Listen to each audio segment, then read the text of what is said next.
This program is a production of Sika. Funding for Firing Line is made possible by a major grant from the John M. Olin Foundation, Incorporated. Additional support is provided by the Mobile Corporation, L. John Polite, Jr., the Friends of Firing Line, and by the financial support of viewers like you.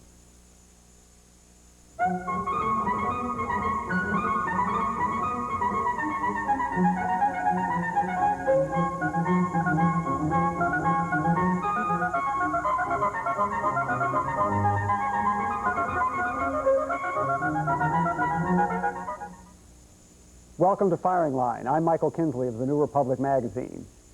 Once upon a time, Dartmouth College in Hanover, New Hampshire had a reputation as the most bucolic Ivy League school. Its students were best known for their fondness for athletics and alcohol. In recent years, though, Dartmouth has become famous as a seething cauldron of politics. What City College of New York was to the 1930s, what Berkeley and Columbia were to the 1960s, Dartmouth is to the 1990s. Dartmouth's political reputation varies depending on whom you talk to. To the right, it has become a symbol of liberal trendiness, purging its curriculum of perceived overemphasis on Western culture, offering courses on subjects like black womanhood and the history of clothing, punishing dissenters from liberal orthodoxy. To many others, though, Dartmouth has come to be thought of as a center of racism and reaction. This is due primarily to the antics of a student newspaper called the Dartmouth Review, which is raucously right-wing and has spawned imitators throughout the country. Charles Sykes has written a new book called The Hollow Men, Politics and Corruption in Higher Education. Most of the book is dedicated to what he calls the deconstruction of Dartmouth. Mr. Sykes is a former editor of Milwaukee Magazine and author of an earlier book called Prof Scam, Professors and the Demise of Higher Education. Here to defend his university is William Spengemann, who has been a professor of English at Dartmouth since 1984. Professor Spengemann's specialty is American literature. Mr. Buckley, you've written a couple columns about the most recent Dartmouth Review flap, which concerned an anti-Semitic quote from Mein Kampf, which somehow or other got into the published logo of this student newspaper. Now, as you pointed out, the editor did apologize, but I've never seen an explanation or justification for the way he apologized. He said the perpetrator was, quote, human filth that will be sought out and thoroughly punished, and blah, blah, blah. Sort of classic Nazi rhetoric. I've never seen an explanation or let alone an apology for that. Well, I think that's a high pitch of Freudian analysis that people who are upset and to express how upset they are engage in bombastic rhetoric are subconsciously imitating the manners of Adolf Hitler or his rhetoric. If he had underdone his apology, I'm sure people would have thought that it was insufficient. His having overdone it, maybe the expression of a 19-year-old style. But the fact of the matter is that it is now, as I understand it, established that the person who did this was a mischievous, cranky, unsettled young man, and it is inconsistent with the published record of this particular weekly that they should engage in anti-Semitism. What is, I think, remarkable is that the president of Dartmouth should almost so greedily have seized on this incident to prove something that he ought to have had every reason in the world not to want to prove. Namely, there was a nest of Nazis or neo-Nazis in his own campus. Have I got anything wrong so far? No, I think what's interesting about this recent episode is it reflects a long pattern, the promiscuity at schools like Dartmouth, with which administrators leap to accuse critical voices of being racist, sexist, fascist, homophobic, in this case, Nazi. And I think the facts of this case, this act of sabotage, are still a little bit muddy, but it was clearly an act of sabotage.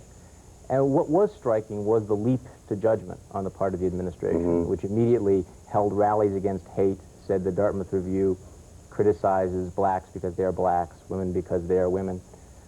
What I think is interesting about this is there's a lot of discussion about the whole atmosphere on campus today being politically correct, a new McCarthyism on campus.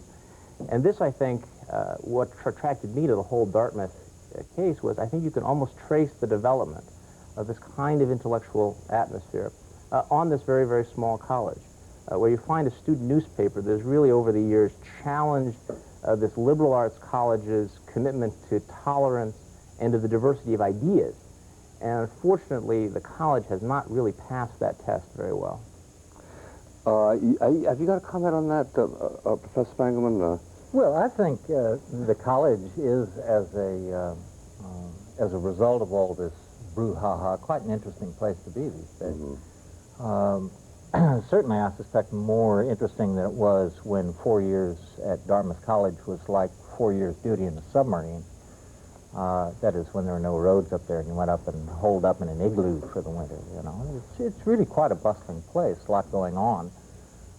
Necessarily when the issue is as sharply defined as it is at the college these days, there's a great deal of foolishness on both sides. And I think that foolishness takes the form of people rushing to supply answers before questions have been asked. There seems to be very little inclination on either side to understand the motives of the other side and to assume, even for the purposes of starting an argument, that the motives of the other side are defensible, are benevolent.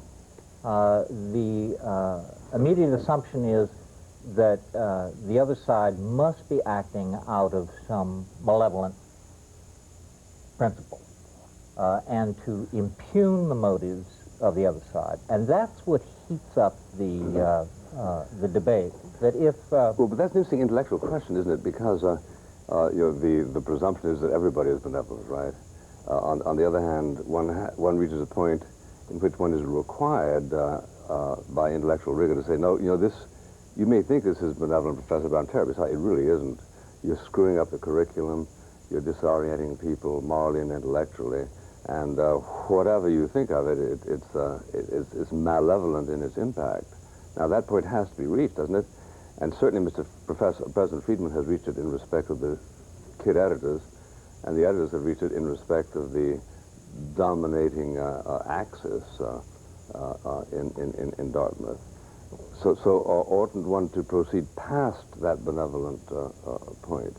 Oh, yes, I'm just talking about as a starting, starting point. That is, and then when you start that way, then what you do is engage in some kind of analysis of the opposing point of view, right? And you... Sure. Which Mr. Sykes does. Yeah, you analyze it. Well, yes, no, right? That is, the book is largely a polemic rather than an analysis of the situation. That is, we're not really told... Like Burke? I'm sorry, we're not really told what... polemics is not a bad word in my view. It's just calling a thing by its right name. And distinguishing it from an attempt to explain or to understand what the sociological and historical stew is that all of this arises out of. Sorry. I think it's important to point out, first of all, what the nature of the intellectual climate on American university campuses is today. And that, I think, is something that the public's only really beginning to understand. The idea that under the banner of something like diversity, that you find the imposition of the new political orthodoxies that go so far as to include formal limits on free speech on university campus. I'm sure that there are interesting sociological roots to that. But I think the nature of the problem needs to be addressed. And I also want to pick up on something else that Professor Spengemann said, because he's absolutely right. One of the striking things about campuses today, particularly Dartmouth, is how divided they are. And how one is struck by the absence of a middle ground, the absence of the moderate voices, the so-called principled liberal voices, who have not spoken up against the worst abuses on their campus. You know, why don't we hear more from Professor Spengemann? Well, yes. Rather from the sort of spastic types. Well, yes, and within the disciplines. For example, there are, I think, very responsible approaches to women's studies and to minority studies. Well, while you're on that point, let me ask you an entirely serious question, which is, I hope, non-polemical. And I've given this some thought. About 7 or 8 years ago, I was invited to be the commencement speaker at Vassar. And the publication, the invitation having been published, groups of students formed to protest and so forth. So I thought, you know, the hell with this. I have other things to do on Sunday afternoons. But here's a partial list of some of the courses that and intellectual trends that are ripe in Dartmouth as elsewhere, listed by Mr. Sykes: post-structuralism, reader response criticism, gender studies, Lacanian psychoanalysis, critical theory, canonicity, semiotics, cultural materialism, reception aesthetic, the new history, the new historicism, film theory, critical legal studies. Now, it may be that a college seized by these neo-disciplines encourages the kind of misdirected thought that concretely, for instance, results in Angela Davis, of all people, being invited as a principal speaker to celebrate the introduction of women in college there. And could it be that it is in a cauldron in which these things figure, that somebody like President Friedman rushes to believe that the Dartmouth Review has neo-Nazis? You would protest against Angela Davis's appearance at the college? Oh, I think it's a hideous moral act. She ran for Vice President of the United States on a Stalinist ticket. I would just as soon you'd invited George Lincoln and Rockwell to celebrate whatever the hell he'd celebrate for. Sure, I would protest. Well, she was not selected just as a speaker on campus. She was selected as the keynote speaker of the celebration of 10 years of women's studies. That's and right, she was, yeah. and she was introduced as an example of what black women can be. No reference was made to her political or to her checkered legal past. And I think that was what objected. In fact, Dartmouth has a long tradition of inviting controversial speakers. Well, I lectured there 15 times in 15 years during the time that they invited controversial speakers, so I know about that. But I think you're right when you point out that I think that at the center of what you find is, I think, a vacuum. Yeah. A vacuum, a lack of a sense of what a college education should be. Instability. An instability. And I think that one of the reasons I call the book The Hollow Men is because I think that you've developed an elaborate institution that teaches students how to deconstruct and dismantle their civilization. And render it meaningless. And render it meaningless, but gives them no tools to put anything back in its place. And that really, you almost need to look at the university as an institution that has lost its moral bearings and the ability to define what it is that students ought to learn.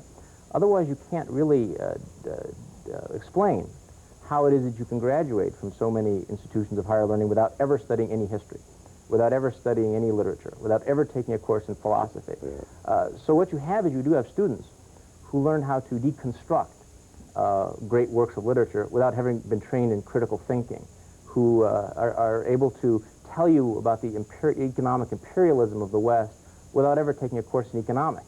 Yeah, Professor Spengemann, you have a very orthodox, I may say highly disciplined intellectual and academic background. You've written important books. Surely you have reservations about a curriculum that permits people to go 4 years without ever being exposed to Shakespeare. Well, I would begin that question by asking how it is that Shakespeare came to occupy that place in your mind. That is a historical occurrence. Shakespeare's eminence... Well, I got no problem with that if you want me to answer it. Shakespeare's eminence is not coeval with his own history. And the way that is... excuse me. Charles lists a couple places in the book great works that people should know, but there's no consideration of how those books came to be on that list, or well, can we simply postulate that any credible list ought to have those on it? You can, and begin that way, and then their appearance on the list is not open to argument. Yeah.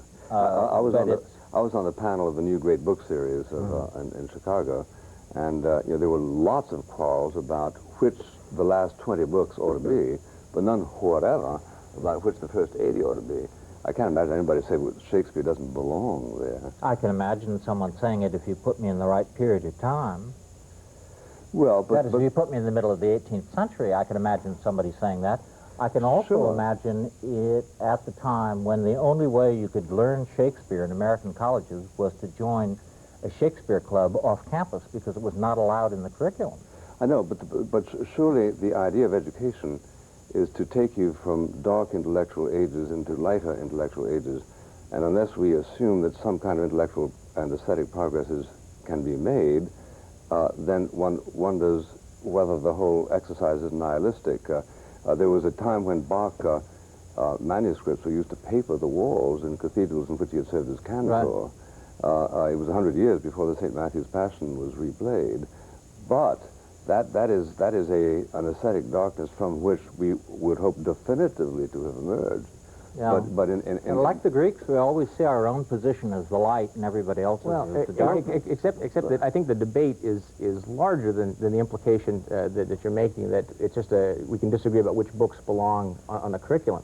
The attack now is not so much on the specific authors, but on the very idea that some books are better than other books, that there are standards by which you can judge, that there is such a thing as literature, that we can distinguish between books written by dead white males like Shakespeare and comic books. The thrust behind many of the kind of theoretical developments that you were describing really is an attack upon that the very idea of intellectual judgment. So that you're not dealing here on the fringes of what my list would look like versus Professor Spengemann's list versus your list, but on the very idea, I think, of intellectual quality. Well, also of intellectual adjudication. I mean, if anybody says, let's have a quarrel of whether Terry and the Pirates or Hamlet is more profound, that quarrel ought to last for only long enough for you to make a judgment on it. And anybody who disrespects that judgment simply hasn't got the faculties that people go to college to be trained in. But as I understand it from your book, in Dartmouth and many other places, you go there and not only are your correct intellectual and moral inclinations satisfied, they are disputed. And you leave with a feeling of emptiness, which is not the idea, is it? No, it was certainly not, I think, the traditional idea. I mean, there are other ways of looking at the traditional liberal arts college as a place where, in fact, we once did see a place where man learned his place within society, within history, within the universe, that he had some sense of his moral, ethical traditions, of his literary traditions, of his historical past. And within that context, you had a great conversation between very disparate points of view. Now, what you're getting now is not only this curriculum that's often denuded of content, but you do get the politicized classes, which don't start with the questions of the Socratic dialogue, but they start with the answers. So that not only are you not getting the kind of things that many of us assume lie behind an educated man or woman, but that you do find this politically correct orthodoxy. And one of the things that struck me at a place like Dartmouth, going through the reading list, was the number of courses where the reading lists were so ideologically uniform, where the idea that ideas can be pitted against one another and challenged was totally absent. And I think that's what you get when you get into this mentality, that you can create these disciplines that divide the world into oppressed and oppressor. Yeah, that's an interesting point, and I'd like to ask you that directly.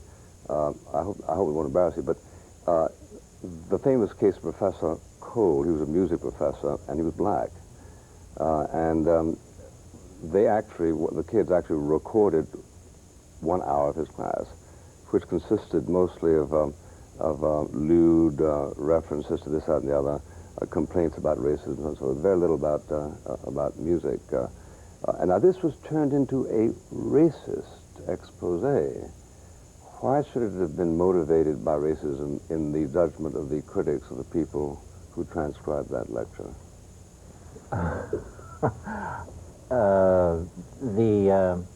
The Cole case is hideously complex. I think I presume to make no judgments on it at all. The atmosphere is ripe for someone attacked for any reason to attribute that attack to context rather than to text. But that's disreputable. That's disreputable, isn't it? I'm sorry. That's disreputable, isn't it? It is wherever it appears. But whenever anybody can say, I'm simply being attacked because of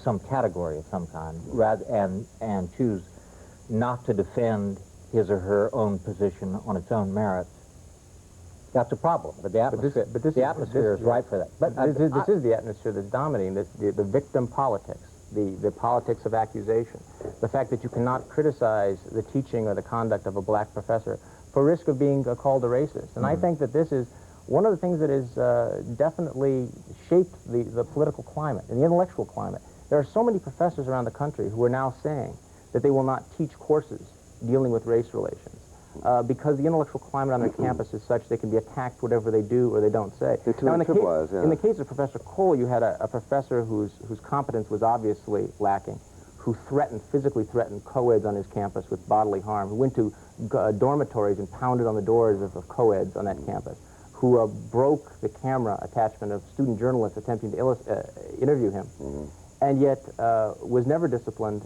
The students were the ones who were disciplined. There you have an inversion of normal standards of justice, I think, of fair play, and can only be explained, I think, in that... Institutionally embarrassing. Very institutionally embarrassing. I don't ever understand, Charles. On the one hand, you say that students are being deprived of judgment. That is, they no longer can make... judgment, yeah. Yeah. Oh. Oh, no, wait, are you talking about disciplinary or are you talking about intellectual? I'm going to make a second point, all right? That on the one hand, they're told that nothing is more right than anything else, and then in the next breath, you tell us that they're being told continually what's right and what's wrong. And the conflict seems to be between two different groups of people who believe that different things are right and wrong. No. See, I think that you have hit on one of the paradoxes, which is that the politically correct approach to these issues begins with the idea of deconstruction. The idea that if we can't undermine the state structures, we'll undermine the structures of language. We'll tell you that all beliefs are equal. We will undermine your understanding of history. We will deconstruct ethics. But there's a limit to that deconstruction. The idea is not to leave a blank slate. It is to clear the field for the imposition of often very, very draconian ideological perspective, so that you see in the new history. We may have destroyed the hegemony of fascistic facts, but only to clear the way for a more politically correct history. We may have cleared the field of white, male, oppressive ethics and sense of justice, only to have opened the door for the kind of very draconian limits on speech and conduct that you find at schools like Dartmouth. That's not that.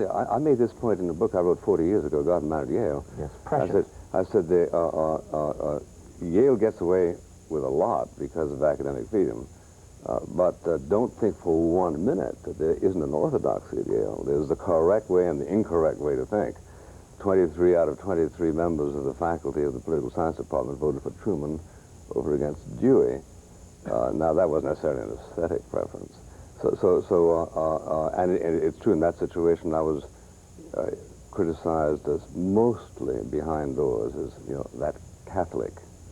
So that there's a sense which I understand for personal reasons, your point that one reaches for ambient circumstances in order to make a point that is hard to sustain intellectually.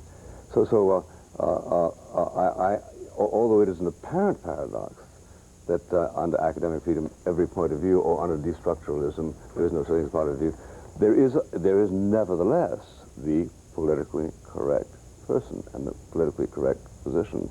And I think your book points that out devastatingly. Excuse me, I have to interrupt at this point. I was sorry, Mr. Buckley, that you brought up God Man at Yale, because I wanted to bring it up. Mr. Sykes, in particular, and the conservatives in general in this whole debate, crusade under the banner of diversity, of ideas, of toleration. Now, you rose to prominence as a person crusading under the banner of attacking diversity, attacking tolerance and diversity of ideas on college campuses. Yeah, why aren't you telling these people they've got it completely wrong? No. My position is by no means the position of Professor Sykes on this particular point. He believes in academic freedom To the extent that I do not, to the extent that academic freedom means that all ideas start even in the race, to use a famous metaphor, I think that's oughtn't to be. I think when a professor says, now here's the Declaration of Independence, and here's Marx's manifesto, and I'll tell you why this is a superior document in terms of what we know about ethics, he's doing the correct thing. But when you were writing about Yale, the Yale establishment held certain beliefs which you said were not being promoted by the professors, and they had a right to assert it. Well, now the Dartmouth establishment, right or wrong, you may be very distressed by it, but Professor Friedman, the trustees of Dartmouth who write in the Wall Street Journal, all agree with things that you disagree with. Excuse me. Why don't they have the right to enforce their The own answer is that is orthodoxy? not correct. No more did Yale alumni of my age then understand what was being taught than do Dartmouth alumni today. They are perpetually evangelized by the establishment to believe that what's going on in the university is absolutely perfect. And it is a part of alumni fever to believe that what happened in the place you went to school is wonderful. I think part of this is also an academic ethic that traditionally, no matter how politically biased the professor might have been, he or she felt constrained by a sense of academic ethics not to impose their view upon the class, not to grade on ideological bases, to at least be open to the possibility of disagreement. And that's the kind of thing that I think you see eroded in the politically correct campus, where there's no longer the sense that a student's mind can be open in the class. Thank you. Charles Sykes, author of Politics and Corruption in Higher Education. Thank you, Professor William Spengemann of Dartmouth. And thank you, Michael. Thank you, ladies and gentlemen of Ridgefield Park.